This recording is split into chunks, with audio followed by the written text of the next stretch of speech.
Time to tease the liver again, folks. I am the Mighty Plantain with Bouch on board, and we are teasing the liver at first. But you'll recognize these 5 beers if you've been paying attention to the channel. We did do some non-alcoholic brews recently. Yeah. Well, what we're going to do for a goof tonight is we're going to take those non-alcoholics and we're going to compare them to an alcoholic equivalent. Now, that we kind of think is going to be the equivalent, but for some of them, I mean, we know All Duels is put out by Budweiser, so exactly. We'll go by that. Some of these are going to line up perfectly. Others, it's kind of a guessing game. But, right. I think we got a pretty close approximation. Yep. So we're going to start off with the O'Douls. You got the opener, didn't you? I'm going to have to grab one in a minute because I did not, and I know some of these are going to need it. Yes. All right. So here's the O'Douls. The Amber O'Douls? Nah, just the regular one. There's the regular O'Douls. Yeah, because I went regular O'Douls to regular Budweiser. And again, it's a sweet... Yep. Slightly beery flavor there, but primarily it hits you up front with a sweetness. Yes, it does. And there's no the bitterness really to cut that sweetness neither, so because the bitter would be from the alcohol in a way. In the fermentation of the grains. Right. So and, you know, I'm pretty sure they use grains in this, but just no fermentation. Right. So it's more of a brewed tea. A grain tea. But we actually did figure out that these are basically a malt beverage. So exactly. They're all labeled as such. Ah, that's good. I didn't get a cleanser. I'll grab you a glass of water. Well, I don't want to use my Diet Pepsi as a cleanser because that wouldn't really. No. Just regular water would be good. Let me grab you something while I get the bottle opener. Alright, so that's the O'Douls and cleansing. Those stools. And then we're going to hit the Budweiser up. From Budweiser. You going to do this all night? Maybe. Alright.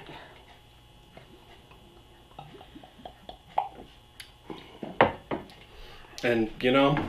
There ain't much of a difference. You can definitely get the booziness and... Yeah, you do get the alcohol in it, but... I'm getting almost the same aftertaste. I'm getting more graininess from this. There is a little bit more graininess to it, but it's actually, to me, it's similar in sweetness compared to the graininess. I mean, it's actually about the same. Yeah, and honestly, I'm getting less weasel piss flavor from the O'Douls. Yeah. So. Yeah, but I think that also has to do with the alcohol. Exactly. So, but you also got to remember they put rice in this too, you know. Yeah. Well, they use it for rice. They do the brewing part with. I'm willing to bet they put plenty of rice in the O'Douls too. It's probably a very similar starting recipe. Yes, and it actually really tastes almost the same.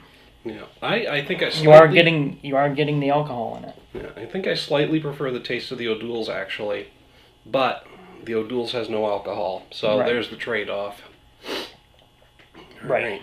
Well, that's number 1 with the Budweiser and the O'Douls. We'll finish these on and move. It was actually very close. Yeah, we'll finish these up and move on to the next set. Yep. Alright, the pile is a little bit smaller. We're going to slowly diminish this thing to nothing. Next up is the regular, the O'Douls Amber. And best thing we thought to compare that with was the Budweiser. The red lager? Yeah. So that's not the one that... No, this is the one that they just recently put out, the Freedom Reserve Red Lager. Oh, alright. Might be non-alcoholic, but it is not non-gassy. I'll tell you that. No, actually, that's fried chicken. And there it is, the O'Douls Amber. Less sweet. Yep. A little more grainy. A little more grainy, but it does have that different of a flavor than the regular O'Douls. Yeah, it's got a little bit of a bite to it and slight bitterness. Yes. which actually makes it taste more like a beer, which It's definitely closer than the regular O'Doul's, but it's not quite there. None of them really are. No, it's not.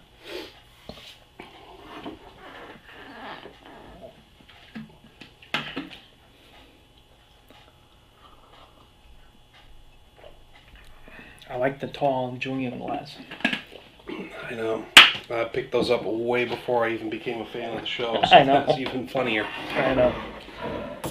Alright, Budweiser Red Lager. See, and every single one of these has been a twist top. So far. So far. I think we're coming up to the ones that aren't pretty soon here.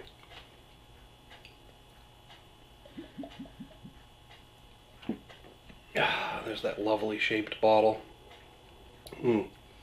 Actually, that's a pretty close approximation. As well. Very good.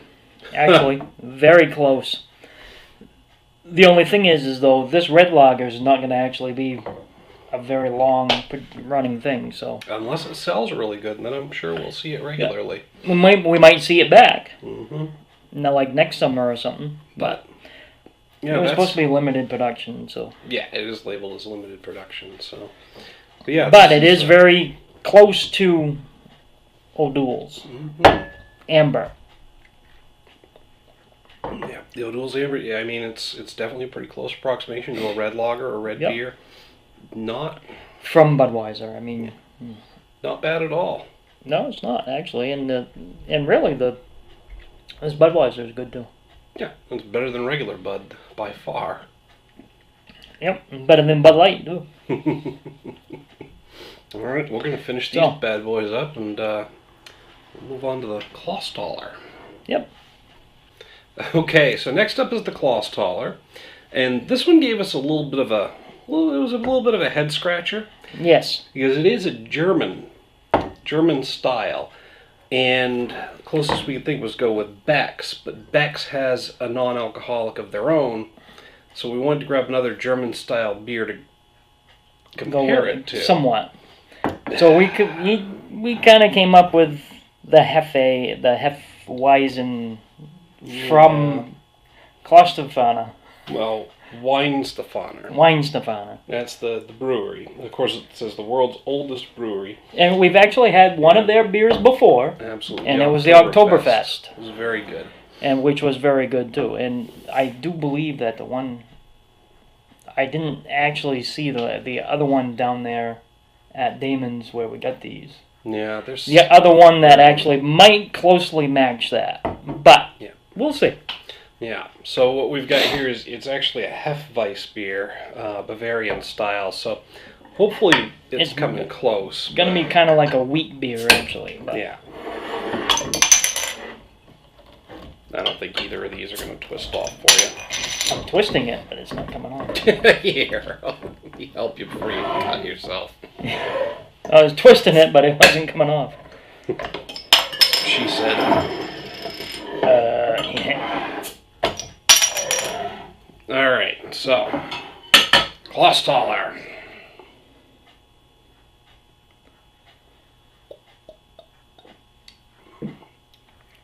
Another one of those sweet ones, but this one actually has that slightly bitter, almost skunky. Yes. Finish. And you know what? To me, I think what it reminded me of was Heineken. Which actually is from Holland. Right. So, yeah. But still, definitely not a bad non-alcoholic. No, it's not. It's still. It's got that more, like you said, that skunky beer taste. Yeah. Which I think you could expect from like a non-alcoholic. Yeah. I mean, none of them are great. None of them are. None of them are really, like you say, awesome. But there are some. There might even be some others that are out there that we haven't tried, that we haven't heard of to try. Exactly. And we're just going with the mainstream ones that have been out for quite a while. Or whatever's widely available at our local stores. Right. So, really, like we've said in other videos, if you've heard of another non-alcoholic that might be a little different, that we haven't tried, let us know. Absolutely. We'll see if we can locate some. Alright, so let's see how it actually pairs up to the Weihenstephaner.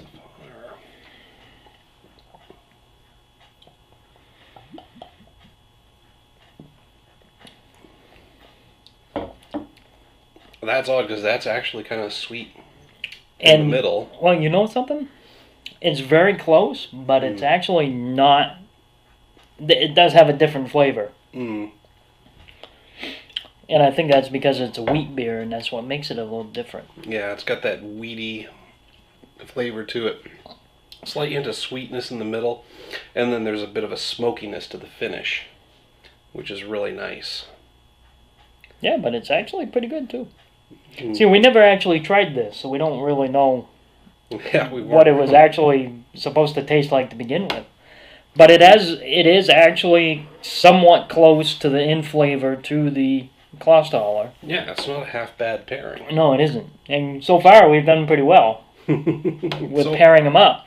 And really, I do believe that we're going to come to the conclusion that pretty much any non-alcoholic beer is not good. Well, no, we've already pretty firmly established that. Yeah. Unless you are like the DD. And that's your only choice, and you just want that flavor of a beer or something if nobody's, close to it. If they're not letting you drive, this is the way to go. Exactly. And I think it would actually be a lot better than drinking a Shirley Temple. I don't know, you're the only one who has. Well. You're welcome. You're welcome to. Thank you. All right, we'll get. But I do remember actually having a non-alcoholic. It was where was it? No, actually, when we went on a heritage tour, we went to that dinner show, and we had strawberry daiquiris. Actually, non-alcoholic. So okay, so not even a beer. No. Okay. All right, so we're going to move on to the next one, the Buckler, in just a moment here. Next up is the Buckler. Now, this was another one that we had a little trouble matching up, but it was done by Heineken, actually brewed by Heineken. So we matched it up with Heineken. Heineken. So Heineken.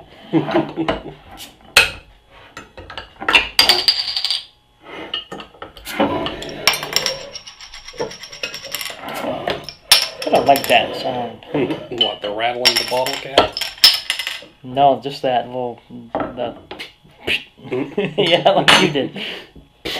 Ooh, yeah, that sound right there. I think all the beers are coming back at me at once. Alrighty, plus the pizza you had earlier. Lots of pizza. Too much pizza. Here come the hiccups. Whew. Alright, I think we stifled those. Yeah, the Buckler. Buckler.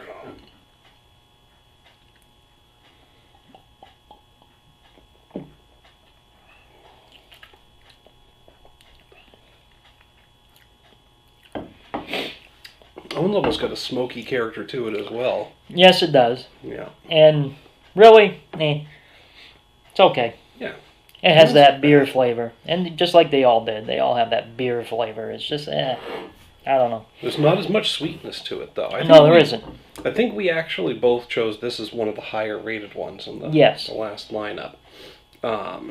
So yeah, I'm not too surprised that it's actually got a little bit more character to it.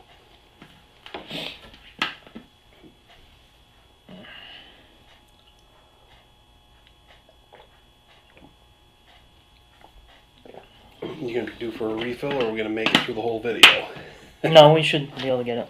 Nice. Alright, and let's hit the Heineken. Shouldn't be too many mysteries here. We've had these before. Yeah, and I never really cared for the Heineken, because it did taste a lot like skunk beer. To me, anyway. But probably has something to do with how long it sits around at our local stores, too. But yeah, it's fairly skunky up front.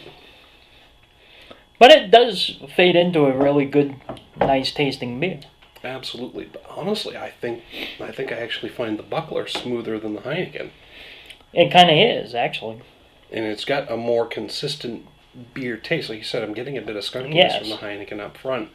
But actually, it fades away into a nice flavor. Yeah. And I think that's really one of the issues that I have with mostly those not flavored, but those strong beers like with the IPAs and stuff like that. Up front, just hits you a little too hard. Mm-hmm. But this actually, it's been a while since I've had Heineken, and now it seems to taste better to me. Well, yeah. So you've gotten a little more indoctrinated to different beers. So. Right. Right. I mean, really, I just started off drinking Bud Light. Exactly. So. That's all right. Didn't we all? Bud Light. Now I prefer like Miller Lite over Bud Light. But yeah, I'd say these are pretty close approximations. Yes, they are. They are very good. And like I said, I almost think I prefer the Buckler, which is odd. Yes. Yep. It's just got a more smoother, more consistent beer flavor than the Heineken does. Right, but that also could be because of the alcohol. Yeah. Well, everything in here is related to the alcohol, but you know. Yes. Skunky beer is still a skunky beer. True. All right, so we're going to finish these off, and then we've got one last pairing. Last up is Kaliber. Now, this was another one of our favorites. Yep. In the original non-alcoholic lineup. Now, it says it's from the brewers of Guinness, but this wasn't a dark stout beer. So we wanted to compare it with something lighter. We thought maybe the Guinness Blonde Ale, but the Guinness Blonde has more character to it than I remembered the Kaliber having. So we're looking for Harp Lager. Yep. Harp wasn't around, so we went with the Bass Pale Ale. And we'll see how that goes.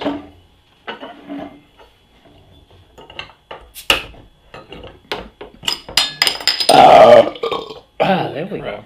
Now I feel better.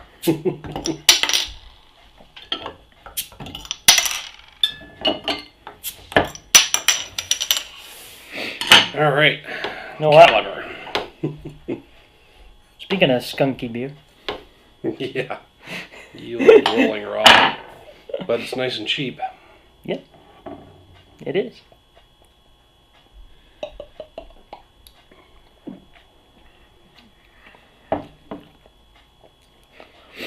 See, now you are getting a little bit of that bitterness in the beer, in the malts and that stuff that are in here.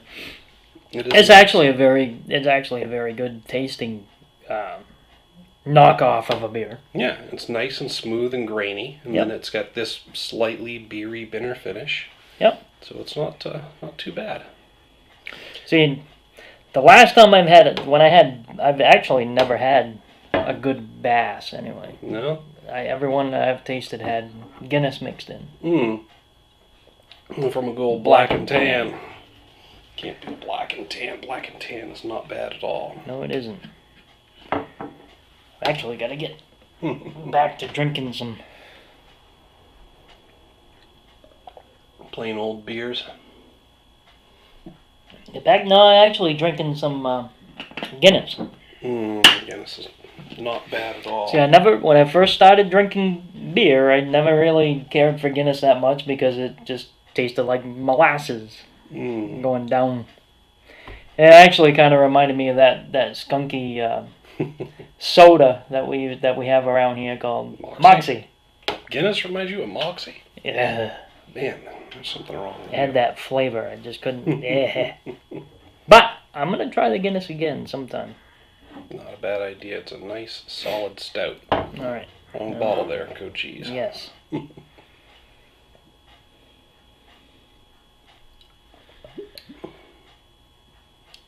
I think this actually has a bit more sweetness to it than the Kaliber does.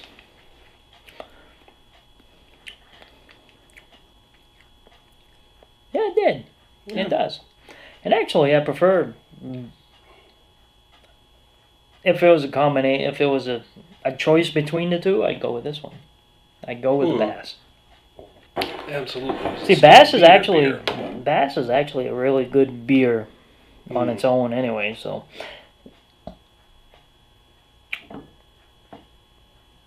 Like I said, though, I never really tried it until now. Yeah, usually in a black and tan. Yeah, and it's actually not bad. Yeah. Still a pretty close approximation between the two, I'd say. Yes, it is. It's very close, and really, very good comparison. So there you have it. There's 5 non-alcoholic beers and their close equivalents in alcoholic beer. Yeah. If we're off the mark on any of these, or if you know a better matchup for them, hit us up down in the comments, email link down below. Oh, pardon. Oh, too many beers too quickly. Just making room for more, that's all. Yep. And as Bouch said, if you do know about some other non-alcoholic beers that we haven't hit up yet, I'd like to hear about those as well, if you want to see them reviewed and compared to anything. Now, actually, we do know there was one other that we didn't get that we're really not going to get because it's not offered in 6-packs, and that was the Bouch. The Bouch, yeah. We're not going to buy a 12-pack of Bouch cans. Right, and they were cans. Non-alcoholic. Right, so don't bother sending those unless you can find a 6-pack somewhere. Exactly. But yeah, if you got something that's closer to the mark, or you get another non-alcoholic you want to see run up and compared to something, or just compared to other non-alcoholics, let us know. Yep. While you're down there, make sure to like and share the video. Don't forget to subscribe so you get notifications whenever a new one is posted. Until next time, folks, thanks for tuning in. Cheers. Keep drinking. Not as easy to do with the bottle, is it? No. No, I could still do that, but I just don't want to. I hear you.